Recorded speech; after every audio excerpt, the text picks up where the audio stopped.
So chances are you clicked on this video because you're looking to get a Stream Deck, which means chances are that you're a streamer, which means chances are you deal with slobs or OBS, which means you know how much of a pain it is to switch between scenes and turn on and off different elements in your sources.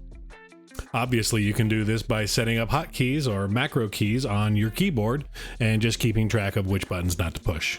And this is a good option, but inevitably this is going to happen to you. Tree Niner 707. Oh, I'm like telling. I'm hitting my hotkeys and I'm all over the place. So there are some good ways of dealing with this. You can get a dedicated macro keypad.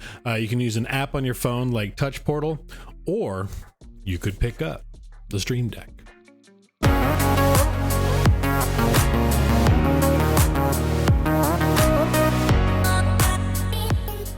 Hey there, Captain Media here with another review for you, and I gotta say I'm pretty excited about this one. I want to remind everybody that I stream every Monday, Friday, and Saturday at 8:30 Eastern Standard Time on Twitch. Currently the rotation is Modern Warfare Mondays, Fall Guy Fridays, and Flight Sim / Squadrons Saturdays. So come on by, hang out in the chat, ask me some questions about your stream, questions about the products I reviewed, or just hang out to hang out. So look, I get it. We all want to seem professional in our streams, and we want to buy whatever tech that is available that's going to achieve that. I get that. It's a good thing to do. If you're new to streaming, I would not recommend getting something like this until you've definitely hammered out the 3 basic things. So the 3 basic things you need to focus on when you're first starting out on your stream is fixing your audio. You want to make your video as good as possible and optimize your gameplay so that way when you're streaming you don't have drop frames, you don't have lag, you don't have any kind of bitrate issues. Once you've accomplished these, then you can start moving on to the other areas. I actually made a video about this earlier. It's going to appear as a card up here. It's got some good information if you don't really know where to start if you decided to start streaming. But if that doesn't apply to you and you've kind of established yourself, you've got your video set up, you've got your audio, you got your gameplay set up, got your overlays, kind of branding yourself a little bit, learning about who you are, and you want to make your stream life a whole lot easier, that is definitely what the Stream Deck's going to do for you. So this is actually going to be a 2-part video. This first part is just kind of an unboxing and a general overview, kind of the pros and cons of a Stream Deck to see if it's something that suits you. And then I'm going to have a part 2 next week, and that's where we're going to go into how to actually set everything up, get your scenes laid out in there, so that way whenever you hit a button, it does something in Slobs, it does something in OBS, it opens a browser, it does whatever. So definitely check back next week to see that video. So let it be known right now that this is a glamour purchase. At the time of this video, I think this was $150 on Amazon, and this is the 15 key. So they come in a 6 key, 15 key, and a 32 key option. I bought the 15 just to see if this is something that I was going to be into, and I can tell you, yeah, I'm into this. So why don't we go ahead and open this thing up and see what comes with it. So as you can see here, it comes in a very well branded box. It's very nice, very professional, very sleek. There's all the information that you need. And a little bit of information on the back panel. Let's go ahead and open this sucker up. Ooh, very nice, very professional looking, very well packaged. Comes with a color printed manual. It's actually very useful for getting it set up and all the initial things that you need to do, the steps you need to take to get it running on your PC. Take this guy out of the box here.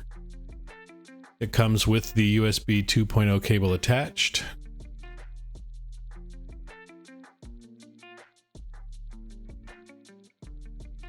Also comes with a warranty card.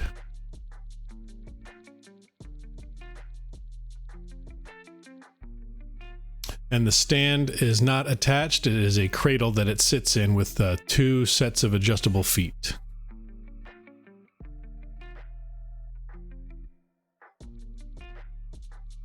It comes with 15 customizable LCD backlit keys. It does use a USB 2.0 interface. Their software runs on Windows 10 64-bit or Mac OS 10.11 or higher. The overall dimensions of this are 4.6 inches by 3.3 inches by 0.8 inches. So we're going to go over some of the pros and cons of this thing. There's a pretty good list on both sides of these. I think the pros outweigh the cons, but I'll let you be the judge of that. So Under the pros category, it's got a very simple and very intuitive user interface for you to use it. It's just drag and drop. It's so much easier than trying to set up macros using a script, a batch file, whatever you do to set up your macros. It's just drag and drop. You know, go to a drop down, select what you want it to do, and that's it. It does it. You can just move it around on the Elgato, and you're good to go. It's plug and play. Plug it in, install the software, you're done. It's very visually pleasing. Like I really enjoy, being on the stream and seeing all my buttons down there. I feel like a producer, so like a pro while I'm doing this. So I really enjoy doing that. It's very visually pleasing. I know that might be a little shallow, but hey, you got to do what you got to do. It is highly customizable. It includes allowing you to customize the icons to even use GIFs. So if you want to set up your GIFs that you're using on your stream, they'll actually show up as the GIF on the key, and I find that pretty cool. Allows you to set up your media controls. If you play music in your stream, you can have a play, pause button, last track, next track, volume up or down. It really makes your life a whole lot easier. You don't realize it, and it sounds trivial. It's a really big difference. It also allows you can set up your hotkeys to enable you to mute or unmute all your Discord, gameplay, mic, anything really. I mean, it's very useful in that regard. Somebody starts chatting some stuff that I don't like hearing, whoop, no, my viewers don't need to see that. So definitely very useful. You can set up soundboards with this. You can have your GIFs lined up and ready. You can control parts of your system like opening programs, opening websites, things of that nature.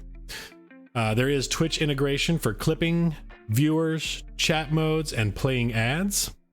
There's also additional integration for YouTube, Twitter, Twitch Studio, XSplit, OBS, and Slobs. There's also additional functionality via the Elgato More Actions tab. I started counting these and I just stopped counting them. I mean, there's over 60 to 70 different things that you can download from third-party developers, from Elgato themselves. You have voice mod integration, you have webcam controls, you have Spotify integration if you have the premium membership, of course. And there's just a myriad of other things that you can have. You have games on there. You can have memory games or anything you can think of. Put your mixer on there. It'll actually have your audio levels. You can actually visualize your audio levels on the Stream Deck. Not that you would do that, but hey, if you wanted to, you could. So now we get into the cons category, and the number one first con is the price. This thing is expensive, albeit it is professional looking and it is very sturdily constructed. It's expensive. $150 is expensive for essentially a 15 key keypad. My other con that I have for this is that the USB cord is pretty short. I'm gonna guess it's about 3 feet. So if your PC is right next to wherever you're doing, which generally it is, then it shouldn't be any problem. But if you like, to have your PC over here and show it off and have all the cool stuff on there to make it look neat, but it's over here, you might have to rethink where you're going to position it, because the cord's probably not going to be long enough to get it to where you want over here.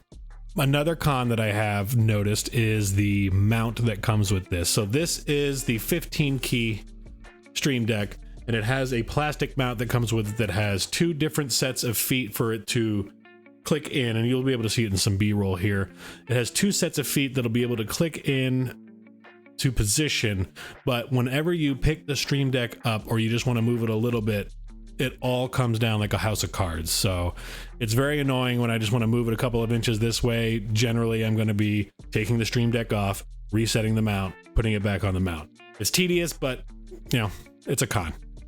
I will say that I highly recommend getting a inactivity timer, so that way the Stream Deck turns itself off, or at least it shuts down the LCD display, because the images will burn in on the display. There's not a lot spoken about it on the internet. I know I've seen a couple of people who are saying this, and Elgato is coming out and saying that this is a very rare occurrence, but it has happened to me. I highly recommend doing an inactivity timer. This thing can get pretty bright. The brighter that you have this, the more intense the burn-in is going to be of the icon on the screen. So I recommend bringing it down to about half brightness. It's still plenty bright, especially if you're broadcasting in a dark room like this. You're going to see it with no problem. Another issue that I found is that the buttons are concave.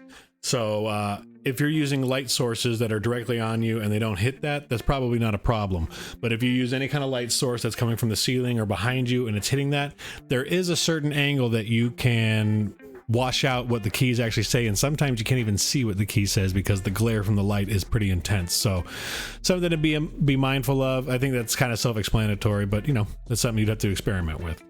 So like I said before, this has just been a video to kind of give you an overview of what the Stream Deck is, what it does, kind of the pros and cons of it, what comes in the box, what are you getting for your money, and overall, you know, my consensus on it after using it. I've used it for about 2 weeks now, and I've been impressed with the exception of my list of cons here, but most of those things are overcomeable just by, you know, learning a new habit, you know, figuring out the software and kind of the weak points and just kind of avoiding them. So I'm going to have another video coming out next week, and it's going to be how to actually set up all your scenes on there, how to set up actions, web browsers, media, your mics and your audio mixers for your streams. That's all going to be covered in the next video.